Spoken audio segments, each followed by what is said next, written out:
Alright guys, how's it going? I am the Crown Clown, and here we are, back at it again with another What If. But before we get started, I just gotta ask you guys, if you guys leave this video a like, comment, subscribe down below, and enable all notifications so you never miss an upload.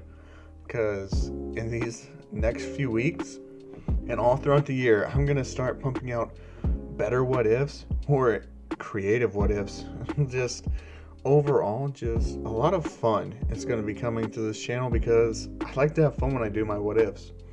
So yeah, today we're doing What If Deku was Reptile Part 2. I see you guys asking me for Part 2 to Fairy Tail to Spawn, Superman, and yes, Reptile. Reptile has blown up splendidly.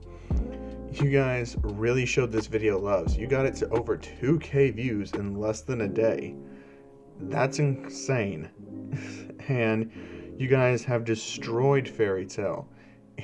It's not even close to being a day yet, and you guys already destroyed over 2,000 likes. It's almost got 3,000 views on that shit. So not likes, but the views. So I just want to say thank you guys, and before we get started, I do want to go over a schedule with you guys. So these What Ifs are going to be every other day. So one day you're going to have Reptile and Spawn, the next day you're going to have Fairy Tail and Superman, and it's just going to repeat like that until Sunday hits. And Sunday, no videos because I do Discord only on Sundays, and I take a little bit of a break and a breather just to get my head cleared and get back in the swing of things. So yeah, that's what's up. I would appreciate it if you guys could keep an eye on the community tab, because if there's ever an update, I will post one on there with you guys. And I have a collab coming with Zether on his channel very soon. It is What If Deku was Cabal. So go give that a look whenever you guys see the post on the community tab, because I will make a post with the video link whenever it goes live.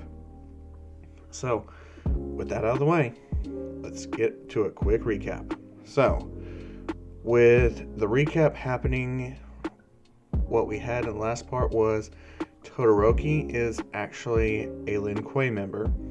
Bakugo is Shirai Ryu, since Scorpion is training him now, and Deku is Shaolin, along with Asui. He's been trained in ninjutsu. He has a reptile quirk, and you guys voted to have him stay and look just like he does in canon, but with a scaly type of skin that doesn't really change his skin's look overall, but gives it a scaly texture. So that's what we're going with. And of course, he will have bulletproof scales, because Reptile has bulletproof scales as well, as shown in like the Mortal Kombat reboot. When Striker tried to shoot him, the bullets didn't really affect him. So yeah, but that out of the way, let's jump into it. So Deku is pretty tired and wore out. After all, he did just fight Todoroki and lose because of exhaustion from Raiden not giving him a break. As Fujin told Deku's master that Raiden will never be allowed to train another Shaolin. The Shaolin is now Fujin's turf. As the master agreed, and Fujin, without Raiden's knowledge, went to the Elder Gods and demanded that Raiden be removed from any and all Shaolin training. And the Elder Gods agreed. It should be Fujin that takes up the task. And Raiden wouldn't know this for a while. So Deku wouldn't go to school the next day. Neither would Todoroki, Bakugo, or Asui. They would actually be resting. And they would be excused by Nezu, considering that he doesn't really want to make it to where those kids are failing. So he decides to have a teacher's workforce day, meaning that students get a day off. Everyone was confused by that, but Deku really needed it, as he stayed in his bed and Hisashi would actually be, wiping the sweat from him because he collapsed from exhaustion during his fight. and hasn't regained consciousness since then. And Fujin would actually stop by. Hisashi seeing Fujin and realizing this was the man that brought his son back, he would be thankful for him, and would ask him to continue to look over Deku's continued growth. As Fujin would say, of course, he's going to be a very valuable and high-powered warrior. We will need him. As, Deku's dad would hear that, he's just like, thank you. I mean it. And he would ask about Deku's heritage. As, Hisashi wouldn't know. He would actually tell Fujin that he wasn't Deku's biological dad. As Fujin would begin to search Deku's bloodline, he would see that he's actually a descendant of Reptile, who actually had children with an Edenian, and the Edenian escaped to Earthrealm. So Deku's heritage from Inko's side of the family, well, not really her side of the family, but from the person she slept with, was half Edenian and half of Reptile's race. So a lot of them, showed a lot of mutation quirks, but they never knew the true origin. So Fujin would actually tell them that Deku was literally about 25% of the reptile race and a quarter of, Edenian, as well as, 50% human, Earthrealm. As Deku's dad wouldn't know what to make of all this, he would say, what's an Edenian? As Fujin would explain the history of the Edenian world and its downfall, and explain what happened with everything. As Deku's dad hears about this, he would ask, is there a reason that it would be of an importance to tell Deku? Fujin would just say no real importance. As Hisashi says, then I won't tell him. He doesn't need to know everything. After all, I don't want him feeling any more alienated than he already does. And basically, Fujin would agree. As Deku would finally begin to wake up, Fujin would tell him to stay in bed and rest. As Deku would do so, Inko would bring him a cold bottle of water, having him sip it slowly, as he would sit up in bed and ask what's to happen to him now. As Fujin would sit down there and tell him that he's his master.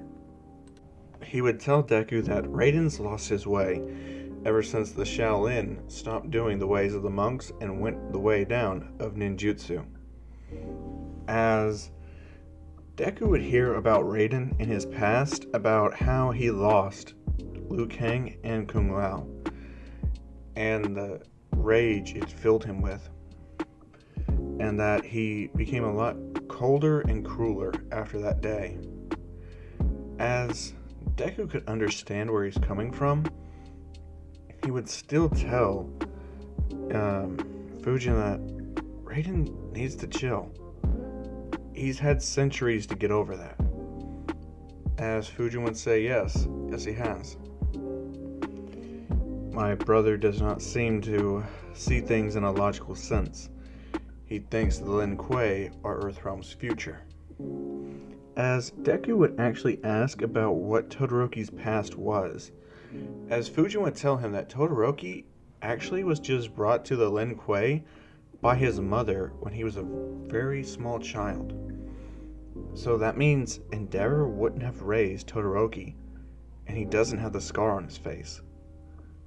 As he would still have his half hot, half cold quirk, but no burn. So Todoroki would actually be living with the Lin Kuei and would actually have a cryomancy level of ice abilities. As Deku would ask, why did his mother do that? As Fujin would say, I guess she did that to make him stronger and to keep him away from what would have been an abusive life. But this child, he's a bit hot-headed. He thinks of himself as superior to everyone. As Deku would say, why doesn't he use his fire more willingly? Bujin would say the Lin Kuei are mainly used with ice. Fire isn't something that really is used that often by the Lin Kuei, if ever. I feel like he thinks that by using his fire side, he would be dishonoring the Lin Kuei, and yet he still uses it. As Deku would say, I see. And he would continue to get rest throughout the rest of the day, as Asui would actually spend the day cleaning and training at the dojo. She would actually get a lot of headway done, being able to catch up to where most of the blue belts were because of her prowess and determination to grow. Seeing this actually had Fujin very excited for Asui's future prospect. As the next day comes, they head to school, and everyone sees them, and they were just like, hey, how'd you guys enjoy your day off? Deku would say it was much needed, as he would sit down. And pretty much, Deku would just be chilling. They would see the four of them sitting back in their seats, and as I would say, alright everybody, we got something new today. As All Might would come in and say, yes we do, we have a whole new type of training today. As Deku would look and say, what do you mean All Might?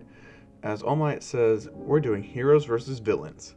Everybody get dressed in your new threads of your hero suits and meet me in the practice fields.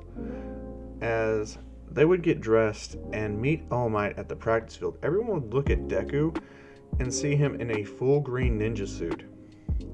Todoroki's outfit would actually be a lot different. It would actually be like a ninja suit, kind of like Sub-Zero's from Mortal Kombat X.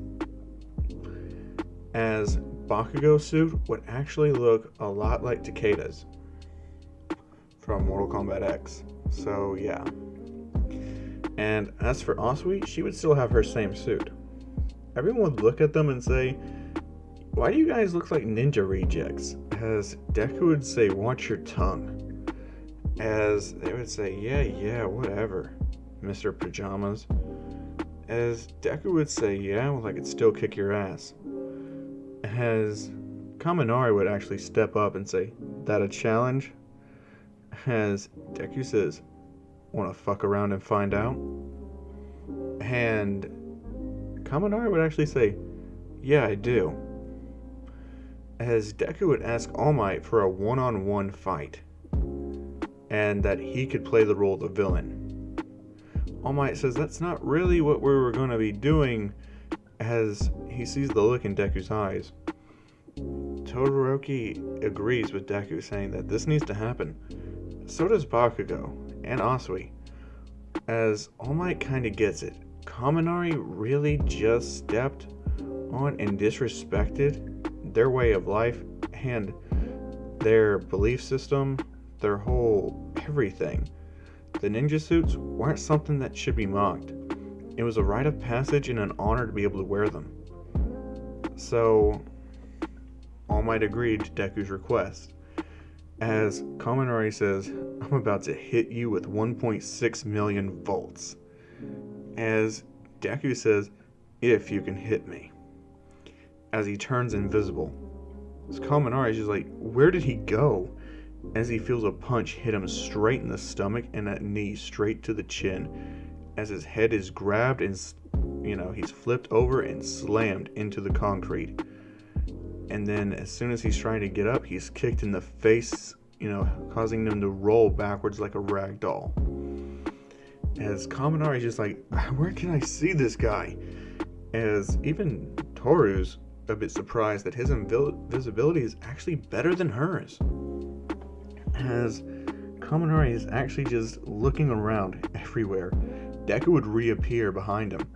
As Kaminari would turn its head and look at him in fear. as Deku hits him with an acid punch, sending him flying back and burning his stomach. As Deku would actually have his hand covered in acid and would push it down on Kaminari's chest, permanently scarring him with a handprint of Deku's. As he pulls it up and just says, "How about being a dumb ninja suit now?" As Kaminari would have tears running down his face and would just keep saying, "I'm sorry, I'm sorry, I'm sorry," as Deku would stomp his head in and knock him out. As Kaminari would be escorted back to Recovery Girl, Bakugo would actually walk up and say, "Man, what made you go so hard?" And he says, "Raiden says I wasn't showing any promise. I wanted to prove him wrong." Todoroki, feeling kind of responsible for what just happened to Kaminari and why Deku was so brutal, he actually walks up and apologizes to him for the way he was acting. He didn't know the circumstances and he just kind of pushed his own weight around. As Deku would just look at him and say, "Don't ever think you're better than me, or I'll make sure that one half of your face is definitely different than the other." As he walks past Todoroki, All Might saying that Deku passed and wouldn't be required to participate, but now they have an odd number. As, Bakugo actually volunteers to fight Todoroki one-on-one. All Might, however, rejects this. Since nothing was threatened or tarnished, nothing would actually happen. So he would actually just put an extra member on two teams to even it out. So the one who actually got an extra member was, I'm just going to go ahead and say, Bakugo, Ida, and Asui. Yeah, I'm throwing Asui in there. As for Uraraka's team, it now consists of basically Uraraka, Tokoyami, and Jiro. Yeah, I'm gonna say that. So that fight would actually go overwhelmingly in Bakugo's favor. Along with Asui being there, it's just too much for those three to handle. All the other fights kind of go as in canon, and basically Todoroki's team one-shots. After kind of just feeling embarrassed about the whole deal and being threatened by Deku, it really just set him off into a bad mood. And other people pay the price for that, sadly. So, yeah. Deku would actually just be sitting in the class, waiting for everyone to get back and return. As everyone would look at him and they'd be kind of scared, but Asui said, "Hey, how's it going?" As Deku would say, "Oh, hey, how'd it go?" As Asui would say she passed. As Baku would say, "Yeah, me too, even if you did go a little overboard. But the guy was begging for it. He disrespected your culture, your way of life, man." As everyone hears that, they kind of understand where Deku is coming from. As, they ask him what was it about, and Deku explained that he's been trained ever since he was very young at that academy, and that his school uniform for his hero attire is actually something that's been passed down for generations. Man, it's a rite of passage. You don't just get to wear it one day or design it. It's something that's passed down to you, and it's very important and sacred. As they would all agree that, Kaminari kind of overstepped his bounds and shouldn't have done that. So when Kaminari comes back, he actually has to apologize to Deku, and Deku has to apologize to Kaminari. Even though Kaminari's not really wanting to hear it, he basically does accept it and does apologize to Deku, but rather half-assed. Kind of rubs Deku the wrong way, but he's going to let it slide for now. Kaminari's not that much of a threat to him, and if it ever came down to it, he'd just brutalize him again. So, with that out of the way, that day of school comes to an end. As they head back, Fujin is actually waiting for Deku. As Deku takes Fujin's hand and they teleport, but they don't go to the academy. They go to Fujin's temple, up in the sky.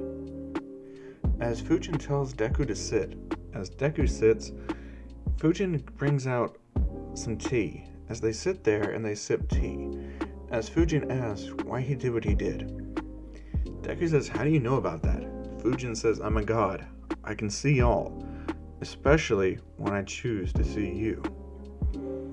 As Deku says, "He just disrespected my culture, my way of life, everything I worked so hard for. I just couldn't let that go."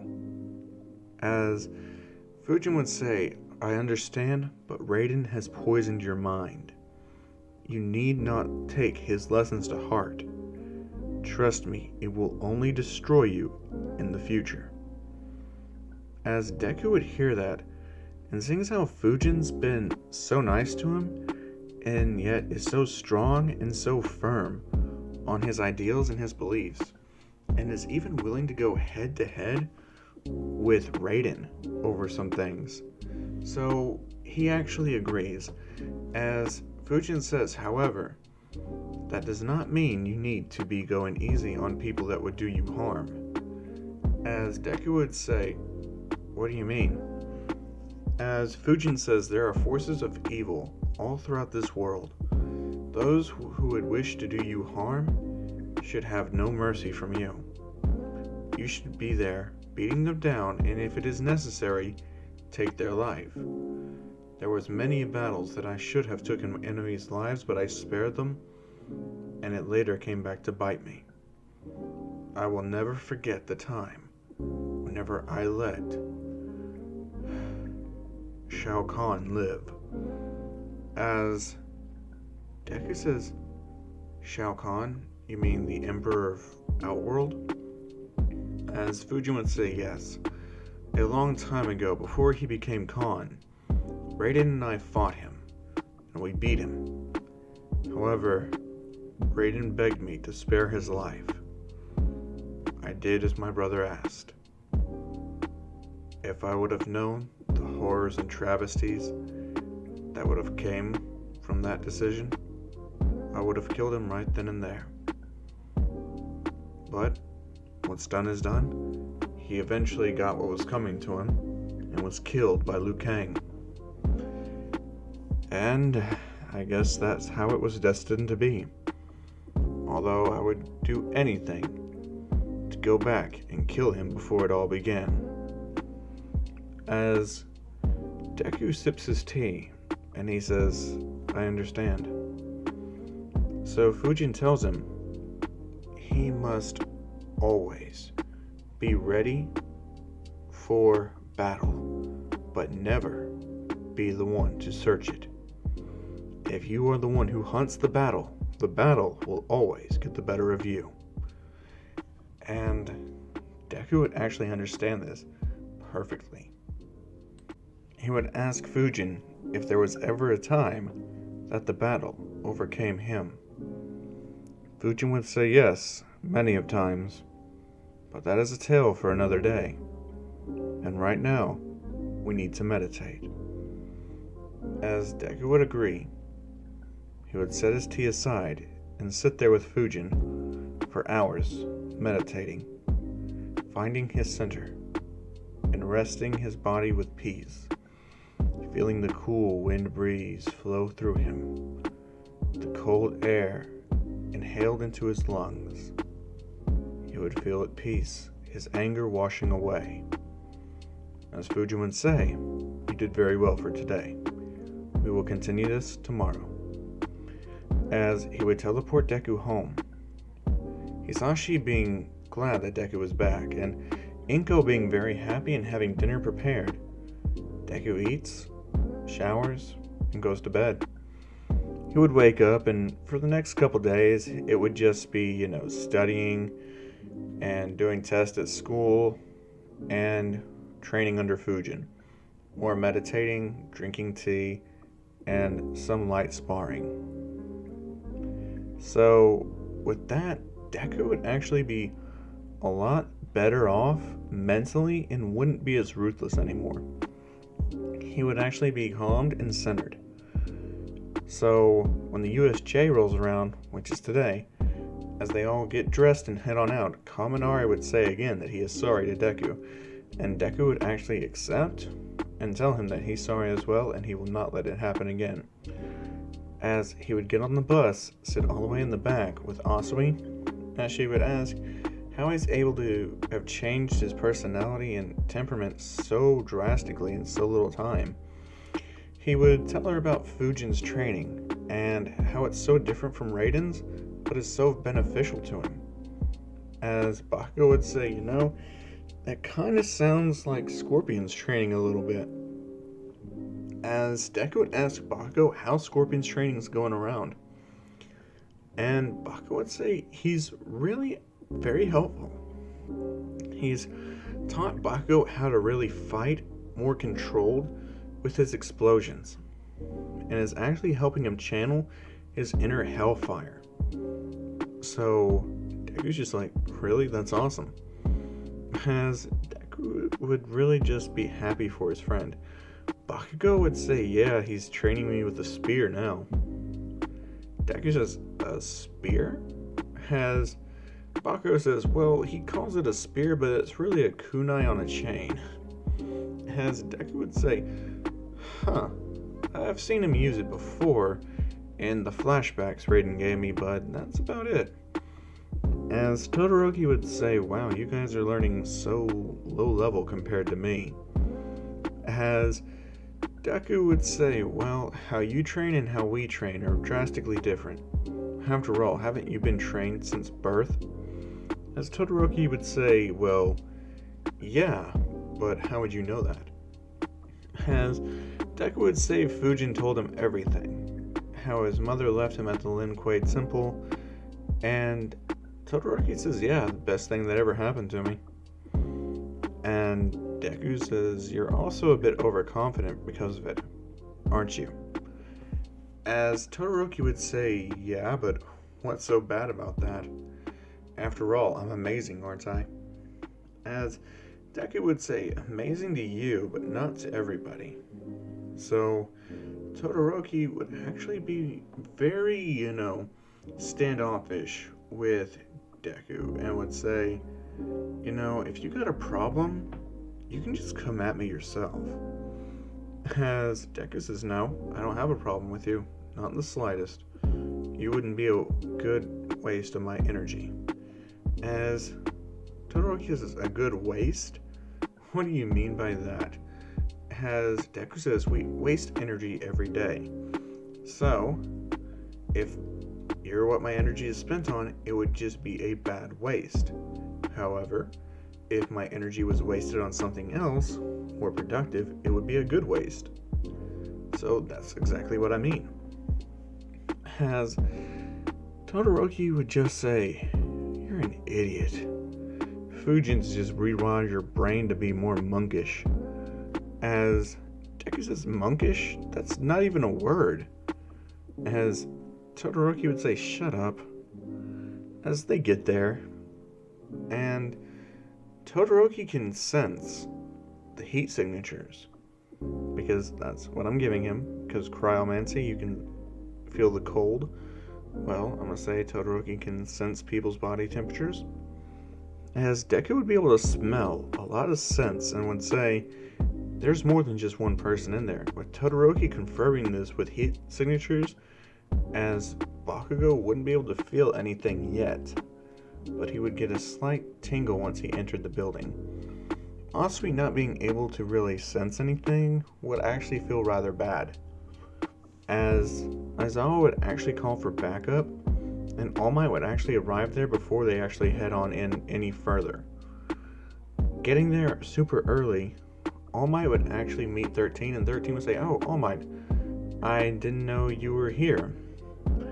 As Kurigiri and Shigaraki with Nomu step out, all the other villains start, crowding around. As Deku would see the Nomu, he would say that thing looks hideous. As Kaminari would say, well, you're one to talk, Scales. As Deku would say, what about my scales? As he says, I've been noticing your skin's been getting, kind of scaly lately. Is that something that is because of your quirk, or are you just not taking care of your skin? As Asui would say, what's wrong with his skin? He has a reptilian type quirk, so of course he's going to have scales on his skin. Do you just have something against people with mutation type quirks? As everyone starts looking at Kaminari, he would say, what? No, never.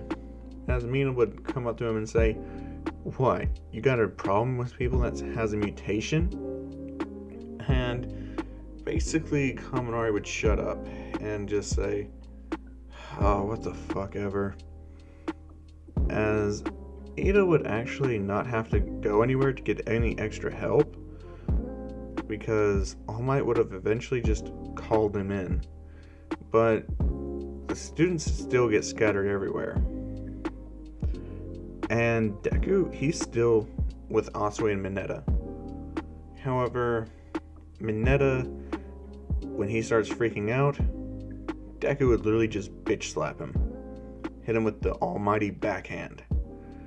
As Mineta's just like, you slapped me.